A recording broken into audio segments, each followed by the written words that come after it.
Happy Election Day. We're here at Trump Tower Live with Donald Trump Jr. Joining me is Cliff Sims. I'm Boris Epshteyn. Good morning. Oh, good morning.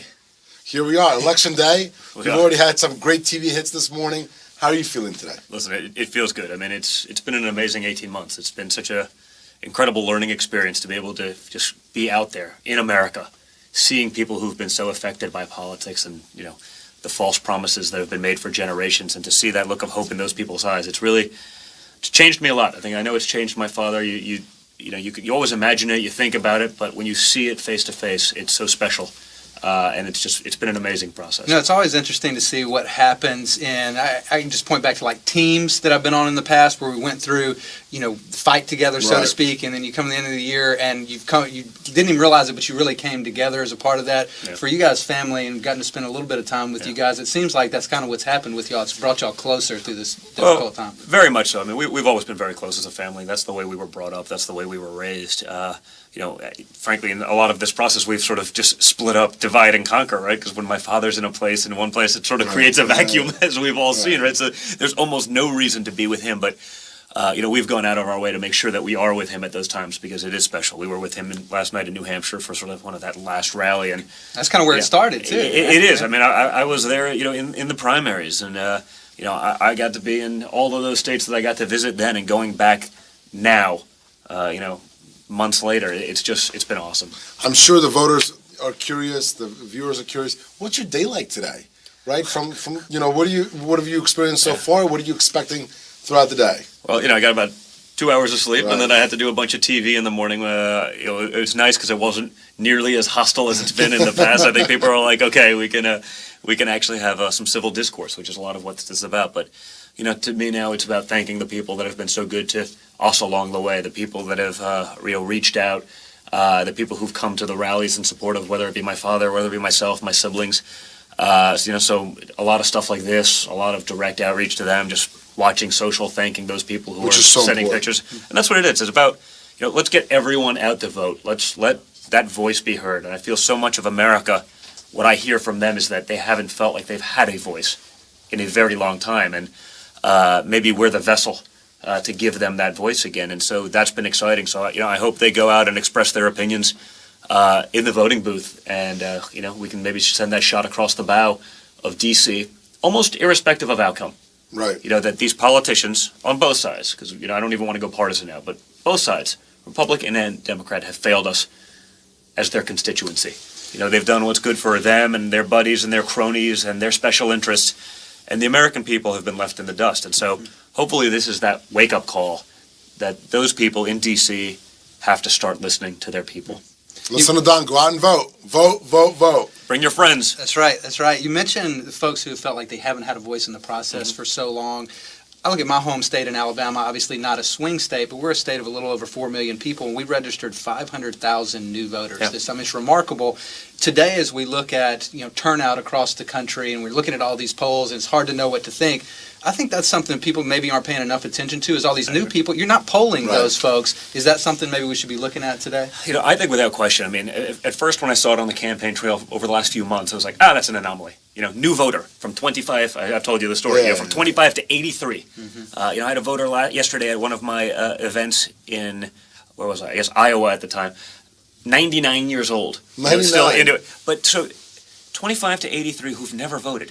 That's not getting picked up in a poll model. That's not getting picked up in some of these statistics that I'm seeing out there. And, someone will probably get it right. But I've seen millions of different ways to do it. But when you hear it once, you hear it twice, you say it's an anomaly. When you hear it day in and day out saying, hey, I'm either a lifetime Democrat or I've never voted in my life, but I've been involved and watching for 30, 40 years, you say, man, that's something new. And I don't think anyone can account for that. And when they do the polling, they only incorporate those who voted before. So to your point, those are not included in those numbers. If you had to focus on one issue, looking back on the last, 15, 16 months that you've been out there, what's the one issue that you think has really rang through to the voters the most, that you've gotten the most feedback on? I think it's two: jobs and safety. It all flows from there. We want to bring up our kids in a safe environment, but we also need the financial stability. Our politicians have made it so difficult for Americans to start businesses. Okay, the excessive regulation. A bureaucrat in a D.C. office, beautifully air conditioned in the Beltway, telling a guy who wants to start up a machine shop, how he should run his business. It doesn't work. It's not real. It's not genuine. So, when they don't understand these businesses yet, they keep imposing more regulations, and there's never an elimination of regulation. It's only more, more. They never get rid of the other stuff that's obsolete. So many of those things are conflicting. So, if we could put Americans back to work, I've said it over the last few days. We've outsourced the American dream, to other countries. They're living your American dream, and it's not because we want to do that. It's because we've made it impossible to do it here. You can't do it. You can't find the people that would do that kind of stuff here, and that shouldn't be the case. But we have to create a regulatory environment. We have to create a tax environment that allows that money to stay here, so we can put our people to work, so they can have decent wages, so they can have a family structure that's not crumbling because of the stress of being, living paycheck to paycheck. That's so much of what I see. Throughout this process, I've had grown men and women coming up to me in tears, and that's as moving as it gets. It's hard not to get emotional at the time, just because they've seen that. They've seen false promise after false promise, and they've watched that American dream of theirs slip away and go elsewhere. And so, I think it all starts there, and if we can do that, I think that'd be amazing. We're in the kind of fog of war today on Election Day. It's really difficult to tell what's really going on out there. We're consuming all this data, watching all these news reports and all that. Is there a state or two that you are watching today that maybe is kind of a bellwether for the country, that you say, hey, if that state goes this way or that way, we kind of know where we're heading? Listen, I think there's always the traditional bellwethers, but again, I think this is such a different election. There are no norms. There's too many new voters. There's too much. There isn't a bellwether. You got Ohio, right? Typical bellwether. You have states that aren't supposed to be bellwethers that are moving in the right direction for us. Michigan. I was there all day yesterday. The other side sending all of their people into the state, so it means they're panicking. They're worried about losing, what would be a very blue state. So I think there's just a lot of stuff going on. I think I see that in so many of the Bernie states. The states that Bernie won, ultimately in the end he was cheated. In the process, we've seen that, right? That was disgusting, but people see it.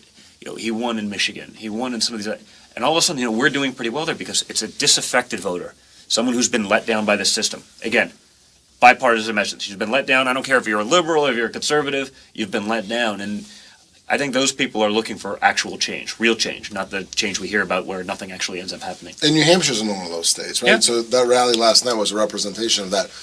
You see the crowds. So the other side has to bring in Beyonce, Jay-Z. Yeah, it's a little different. Yeah, hey, Bruce. I could sell out a stadium if those people were opening for me. Bruce who am I? Springsteen. Well, you're getting more crowds than Tim Kaine or in some instances Hillary Clinton do on their own. Well, there's been that's been awesome for me. It's so great to speak to larger crowds because you feed off of their energy. Sure. They go, and so there were a couple places. I did a few in New Mexico the other day. 2 events in small town in northern New Mexico, and they were hoping to get 150 people there, and I get there.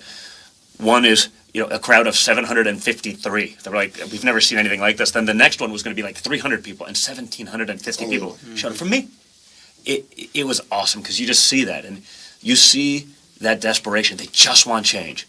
And some of those areas, one was on a Navajo reservation. That's not a conservative voting bloc.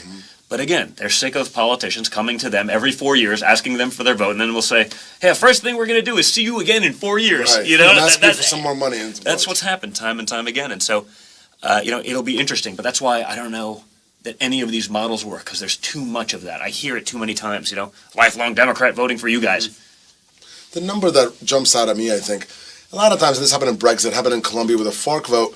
When you ask between 2 options, people may lie about what option. But the change number to me is what always jumps out. 76% of Americans want change. Yeah. So in a change election like this one, how could they possibly go for the status quo? And that's all Hillary Clinton is. Yeah.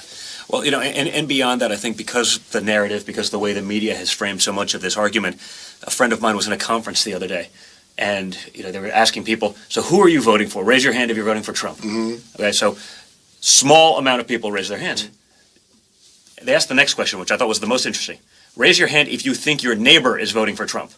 And all of a sudden, about 85% of the group raised their hand. Yeah.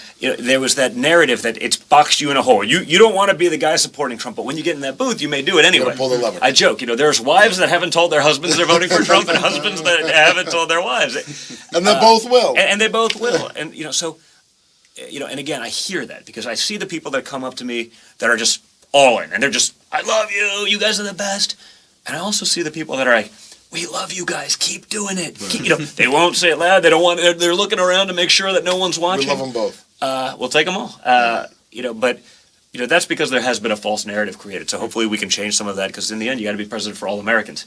You can't just look to one group and do that. It'd be nice to be able to help everyone. That's a great point. I think the last couple of days have really, to me, summed up the entire campaign. This barnstorming across the country, 10 stops in 2 days. Energy through the roof at every single one of them. But I've seen Mr. Trump really make it a point to say in those rallies, I'm ready to be the president for all Americans, 100%. as you just said. And is that maybe the biggest challenge that we're going to have coming out of the election is Mr. Trump being that leader that's going to bring the country back together after this election? No, I don't think that's the biggest challenge because I've seen him time and time again do it. I've heard a lot of talk from a lot of politicians over the decades. I haven't seen a lot of action. I have seen my father. When he says something, he does it. As I said in my RNC speech, impossible is the starting point. When someone tells him it can't be done, that's his call to action. That's his challenge. And so, I think he'll do that. I think he's done that in this thing. I mean, he's going to places that Republicans wouldn't waste their time. Minnesota, Michigan. They wouldn't spend the time. But in the end, you got to fight for everyone.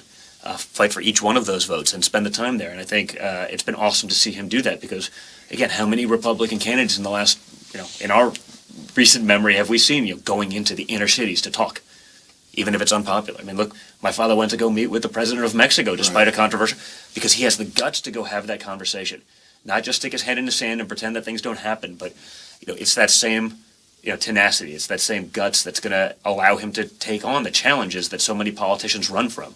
Because they're worried about, again, the PC narrative or whatever it may be. The political winds, every 2 seconds they change, and no one has any conviction anymore. So I think it's nice to see that, and I think the American people have seen that. So as we wrap up and we tell people to go vote, from my perspective, Cliff's perspective, this campaign's perspective, we want to thank you personally, your whole family. You all have been such an inspiration. Thank you. I've had the pleasure and honor of knowing you guys for a while, and even before this run started, the dedication, the commitment to this country, commitment to creating jobs, but since this run, the inspiration that you personally, your whole family, and of course your dad, have given to us as this campaign, but to all America, has been really unbelievable. So we're very thankful. Well, like I said, it's for me, it's been an honor to be able to do it. It's been amazing, and I'm just happy to be a small part of the process. Happy to be in the fight with the American people, because that's what it is. We've said it. It's not a campaign; it's a movement. So, I'm just another small part of that movement along with them, and it's been great to be in a foxhole with them. Thank you so much. Thank you, guys. Trump Tower Live, Donald Trump Jr., go vote.